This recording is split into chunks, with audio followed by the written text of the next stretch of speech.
Apakah kita juga menjalankan asas yang dimiliki oleh asasnya Freemasonry tadi?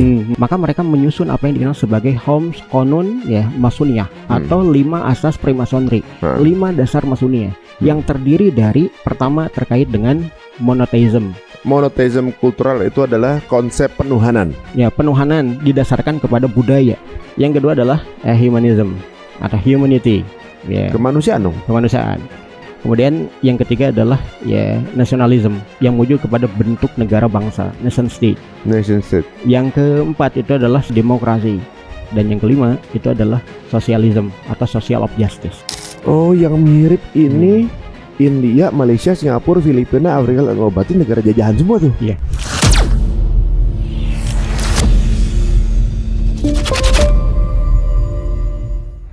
Di Inggris itu kan kayak semacam central thinkernya untuk kegiatan ini.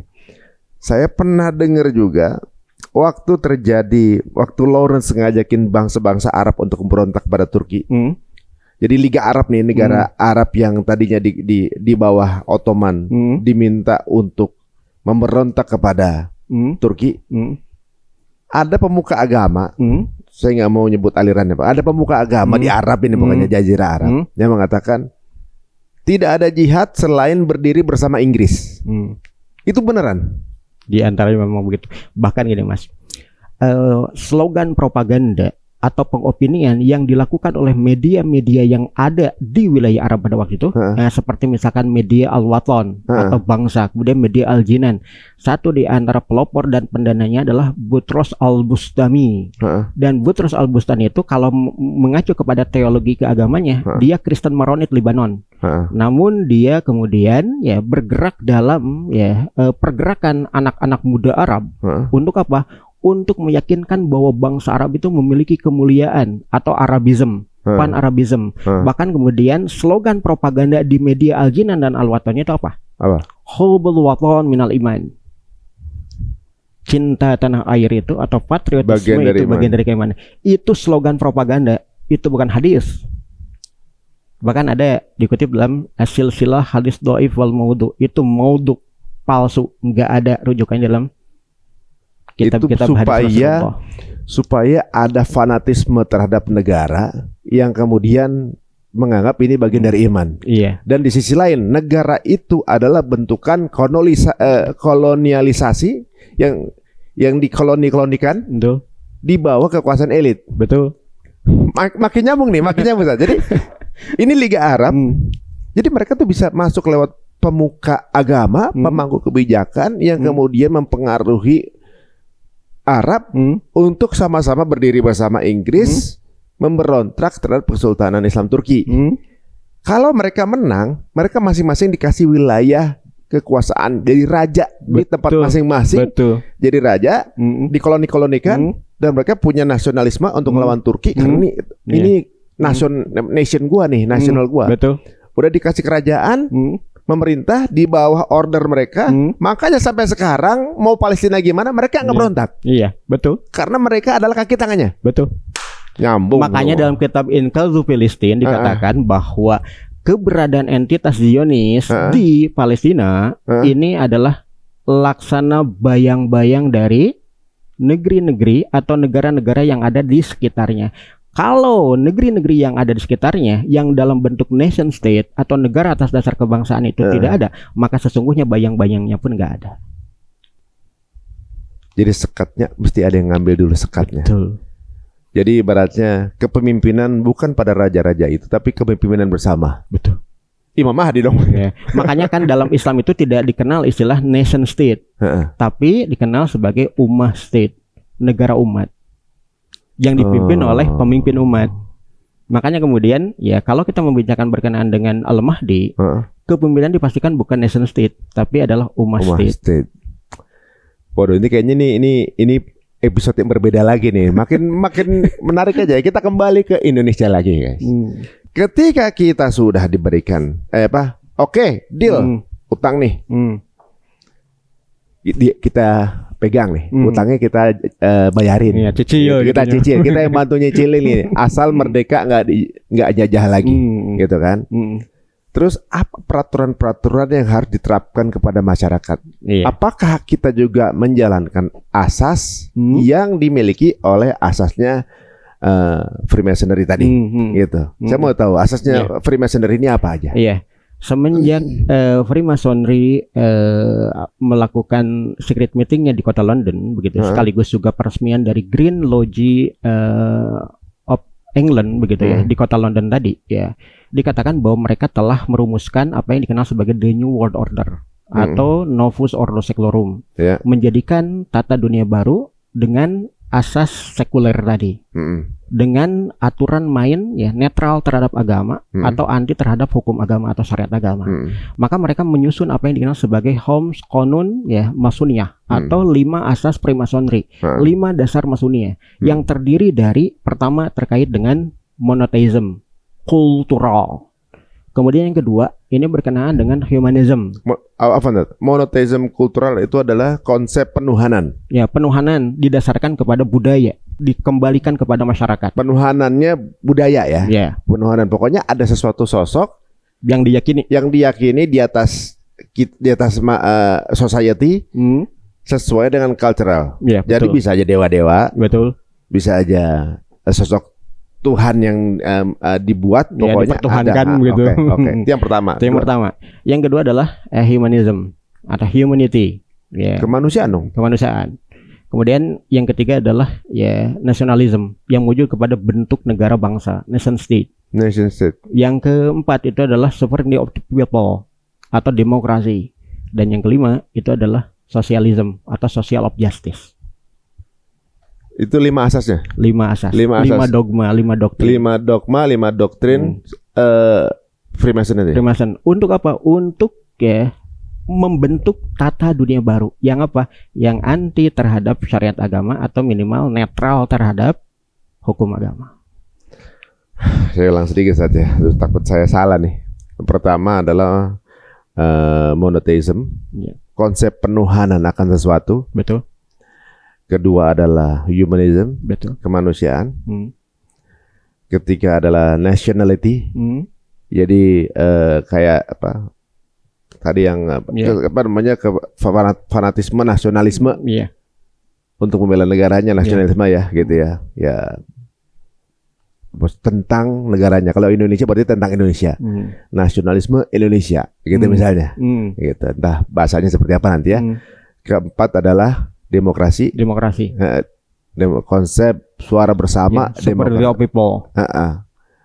Kelima adalah socialism atau social of justice. Nah, ini 5 asas dari Freemasonry.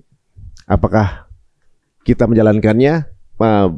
Bagaimana dengan pendapat dari teman-teman aja? Seperti apa gitu ya? Pokoknya itu yang di implement untuk negara-negara yang mau merdeka di bawah naungan mereka. Betul. Di bawah order dari mereka. Betul. Kalau ternyata semua negara menjalankan dengan asas yang sama, berarti New World Order sebenarnya udah berjalan. Udah berjalan. Bahkan Mas, dengan adanya Perang Dunia Pertama, berikutnya dilanjutkan dengan Perang Dunia Kedua. Itu sebetulnya penataan dunia baru dengan mengadopsi Homsah Konun Masoniyah tadi. Atau 5 asas dogma doktrin Freemasonry ini kemudian dijalankan, diterapkan dan diaktualisasikan. Makanya kemudian ya negara Mason paling awal yaitu terbentuknya Amerika semenjak tanggal 4 Juli ya abad ke-18 1700 ya 70-an begitu ya. Ini kemudian yang memandu ya jalannya peradaban manusia pasca terjadinya Perang Dunia Kedua. Makanya yang mewakili kepentingan dalam negosiasi konferensi meja bundar itu dari mereka. Break sebentar, saya jadi penasaran sama asas-asas negara lain itu sama juga nggak sih? Amerika asas juga nggak? Iya. Coba. Apa asas negara Amerika? Bisa kita tambahin ya? Oh, yang mirip ini India, Malaysia, Singapura, Filipina, Afrika, berarti negara jajahan semua tuh. Iya. Jadi ternyata asas-asas ini yang di apa namanya ibaratnya menjadi pakem dari Freemason ini untuk negara-negara yang mau merdeka kemudian asal memiliki 5 asas ini, gitu ya. Saya nggak bilang Indonesia mengikuti itu ya, tapi ibaratnya 5 asas itu yang dimiliki, yang diturunkan oleh Freemason sendiri. Ternyata setelah saya cek itu mirip dengan asas-asasnya negara Malaysia, Singapura, Filipina, Afrika Selatan, India, dan berbagai negara lain. Ini seolah-olah negara-negara yang mereka jajah menjalankan asas yang sama. Betul. Jadi begini Mas, pada saat dimana ya pemerintahan bala tentara Nippon Daenyihong ya ada ya kebijakan untuk mengganti ya gubernur militernya atau ya perdana menteri yang bertahta berkuasa di Tokyo pada waktu itu dari Hidetoki Tojo kepada Jenderal Koisuke Kuniaki pada saat dimana inaugurasi pada tanggal 7 September tahun 1944 ya demi untuk mendapatkan ya legitimasi pengakuan termasuk juga dukungan dari wilayah-wilayah yang diduduki oleh Nippon pada waktu itu, maka pemerintahan bala tentara Nippon Daenyihong yang ada di Batavia atau di Jakarta pada waktu itu kemudian menyatakan ya apa yang diteruskan dari janji ya militer ya bala tentara Nippon di Tokyo terkait dengan janji kemerdekaan di kelak kemudian hari.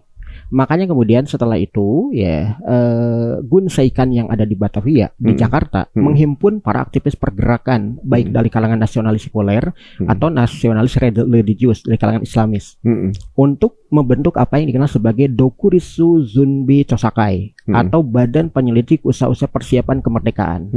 Dan di sini perhatikan Mas, bahwa di antara para aktivis pergerakan nasionalis netral agama atau sekuler, mereka yang sebelumnya sejak era ya itu politik Wilhelmina atau politik etis, politik balas budi Ratu Wilhelmina yang dijalankan oleh Gubernur Jenderal ya Frederick Willem Edinburgh itu dengan kebijakan politik edukasi, pendidikan gratis bagi kalangan putra panggraja para bangsawan Jawa untuk disekolahkan di sekolah-sekolah kolonial, dan dikatakan bahwa para mentornya, para tutornya, para pengajarnya, para gurunya mayoritas adalah dari kalangan Vrijmeselaars Belanda.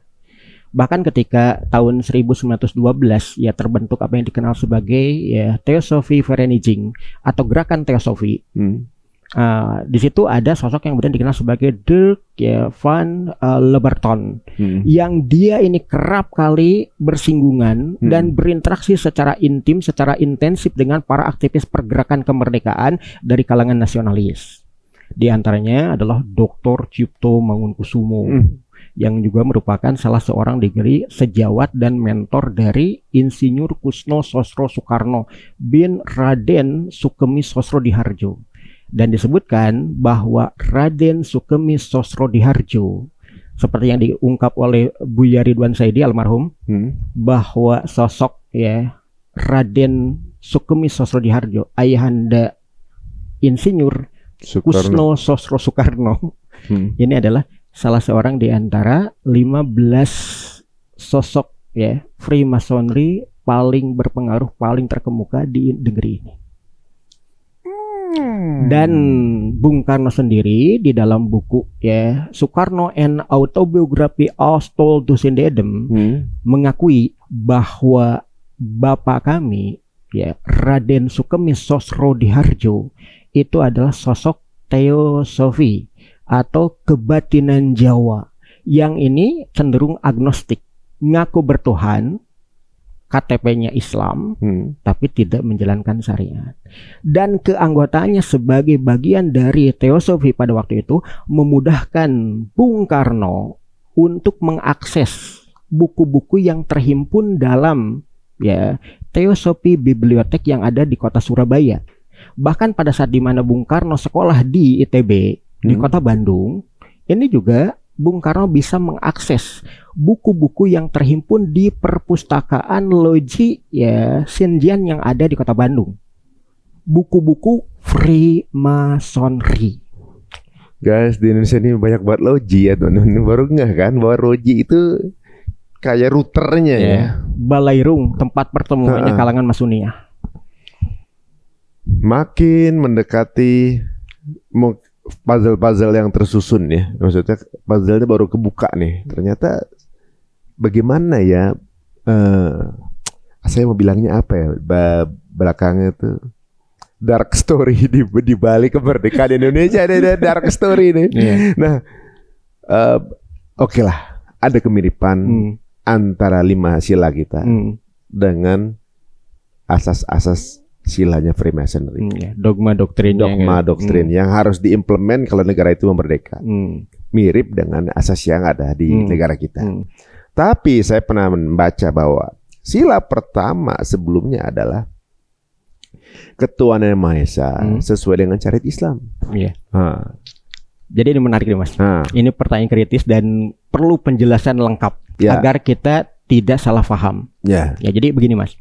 Jadi pada saat dimana ya Dokuritsu Zunbi Chosakai atau Badan Penyelidik Usia Persiapan Kemerdekaan yang dibentuk oleh Bala Tentara Nippon itu terdiri dari 57 anggota. 50-nya dari kalangan pribumi, 7-nya itu adalah dari kalangan Jepang untuk mengawasi sidang. Mereka punya hak suara tapi tidak punya hak pilih. Jadi sepertinya dewan pengawas saja. Karena yang menentukan kemerdekaan itu kalian, bangsa Indonesia kan begitu.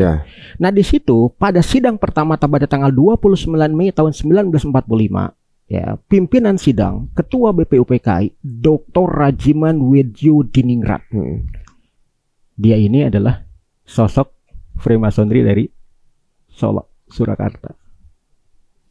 Dan pada saat sidang pertama tanggal 29 Mei tahun 1945, Dr. Rajiman Wedjo Diningrat itu kemudian bertanya kepada semua anggota sidang, ketika Indonesia merdeka atas dasar apa?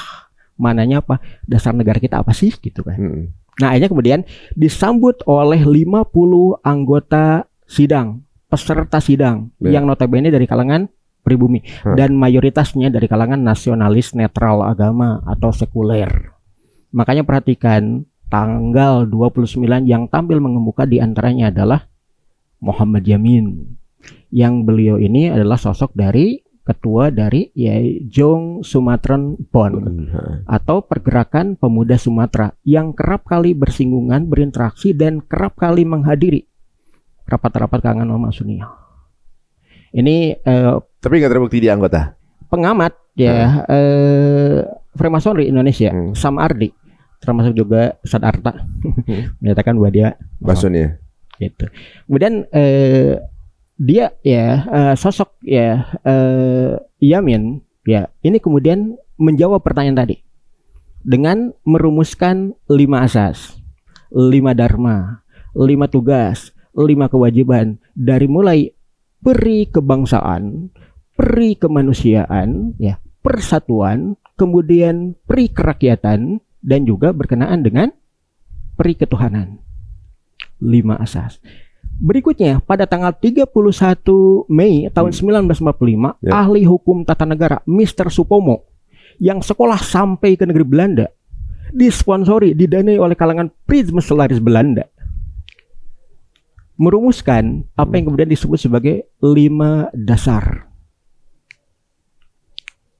Mirip-mirip. Dan akhirnya tanggal 1 Juni tahun 1945, Insinyur Kusno Sosro Soekarno bin Raden Sukemi Sosrodiharjo ini kemudian menyatakan hal yang sama. 5 asas dari mulai berkenaan dengan kebangsaan, kemudian kemanusiaan. Berikutnya adalah berkenaan dengan nasionalisme ataupun berkenaan dengan kebangsaan tadi. Berikutnya demokrasi atau mufakat. Dan yang kelima adalah periketuhanan yang berkebudayaan atau monoteisme kultural. Dari situ kemudian mengerucutkan 5 asas tadi, dan ternyata tidak diungkap. Ada tokoh Islam seperti misalkan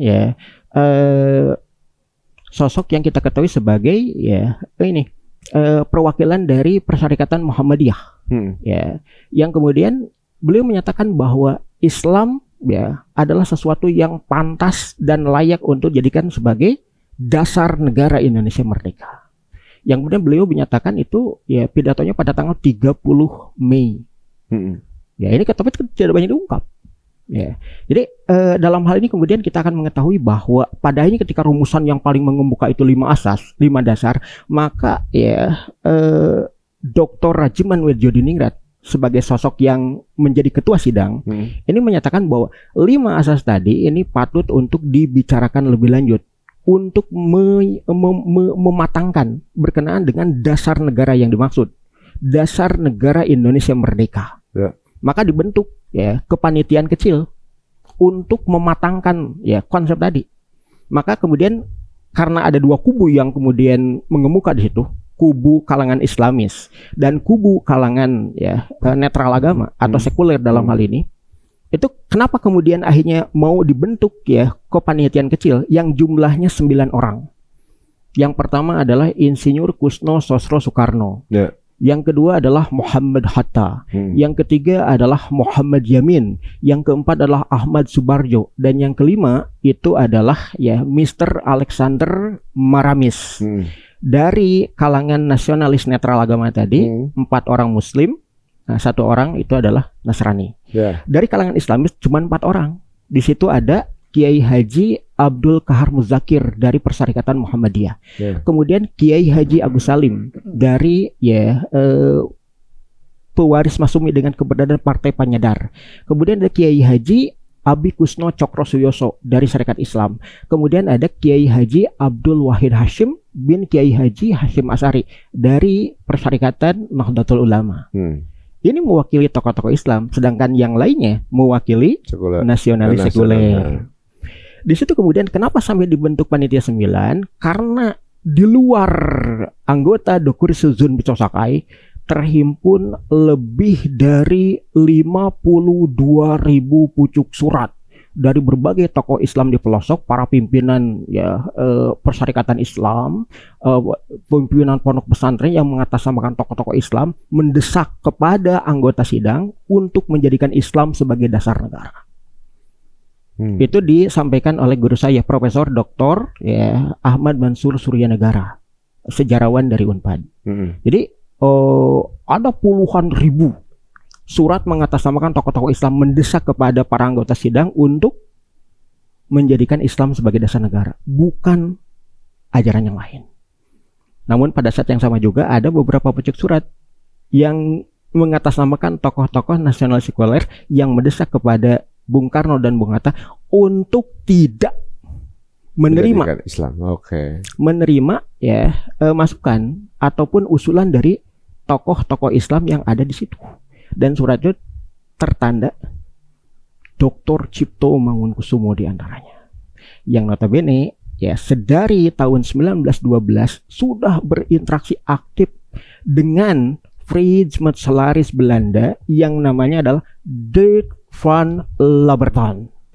Kemudian ketika para perwakilan Islam mencoba untuk meletakkan sesuai dengan syariat Islam, gitu kan? Bagi para pemeluknya gitu intinya kan.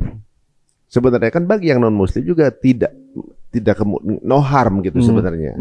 Bahwa mereka nggak kemudian dipaksa masuk Islam gara-gara itu kan. Jadi kan atas asas asas-asas yang ada dalam sila tersebut harus ada dasar utamanya kan. Gitu kan. Misalnya tadi yang kerakyatan, binolah hikmah kebiasaan dan pemusatan perwakilan, gitu kan. Kerakyatannya dasar yang mana nih? Karena gitu kan. Terus keadilan sosial bagi seluruh rakyat. Keadilan sosial itu dasar yang mana? Kemanusiaan yang adil dan beradab. Gitu. Keadilannya itu dasar yang mana? Agama yang ini apa agama yang ini? Atau agama yang mana? Kan gitu. Ketika asas itu dibentuk tanpa standing ground yang solid, sebenarnya ini jadi asasnya jadi nggak jejak ini. Betul kan? Betul. Jadi pada saat dimana 5 asas ya, 5 hukum, 5 paradigma, 5 filosofi ya, 5 dasar, 5 dogma, 5 doktrin, atau bahkan 5 sila gitu ya. Ini yang paling umum dibicarakan di situ di Dokurisuzun Bicosakai atau di Badan Penyelidik Usaha Kemerdekaan. Maka kemudian karena tidak ada titik temu, karena tokoh-tokoh Islam pada waktu itu begitu gigih menyuarakan Islam sebagai dasar negara, makanya dibentuk panitia kecil, panitia 9. Nah, panitia 9 kemudian bersidang dari hari-hari berikutnya gitu sampai kemudian akhirnya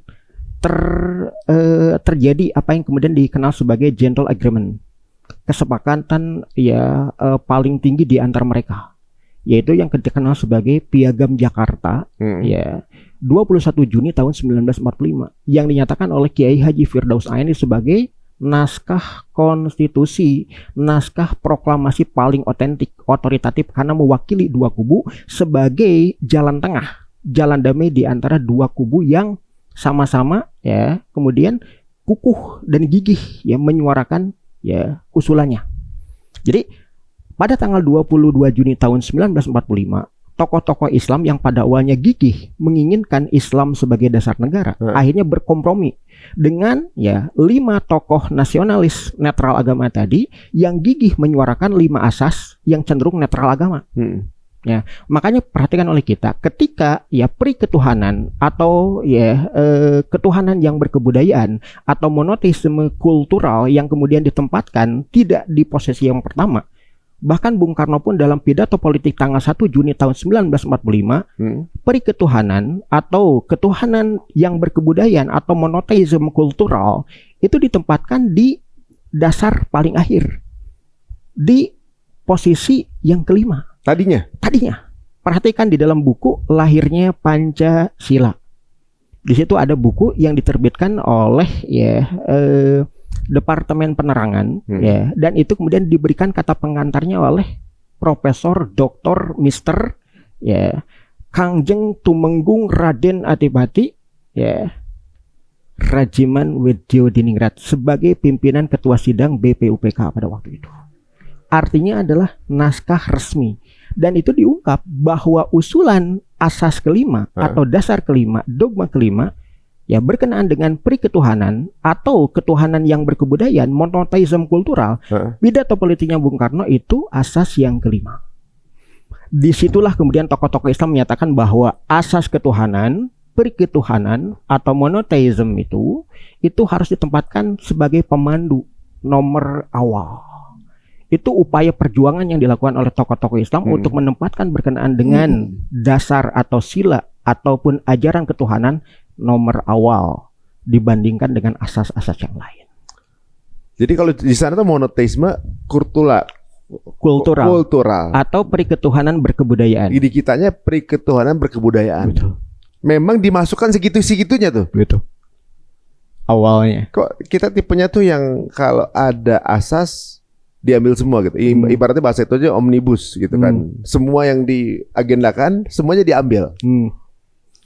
Gitu. Ini penilaiannya di tangan teman-teman semua seperti apa ya. Hanya kemiripan, belum tentu sama guys. Ini hanya kemiripan. Nah kemudian ketika kemudian sesuai syariat Islam akhirnya diputuskan untuk nggak dipakai, itu kapan? Ya, itu lebih tepatnya pada tanggal 18 Agustus tahun 1945 ketika ya sesudah kemerdekaan. Betul. Makanya kan Buya Nasir ya Muhammad Nasir ya salah seorang dari tokoh Islam ya ketua umum Masyumi ya, kemudian setelah Masyumi dibubarkan membentuk Dewan Dakwah. Itu boleh menyatakan tanggal 17 Agustus tahun 1945 bangsa muslim layak untuk mengucapkan hamdalah. Alhamdulillah bangsa kita telah menyatakan kemerdekaan. Namun saat berikutnya pada tanggal 18 Agustus kita harus memohon ampun kepada Allah Subhanahu wa taala dengan mengucapkan astagfirullahalazim karena syariat Islam dihapuskan.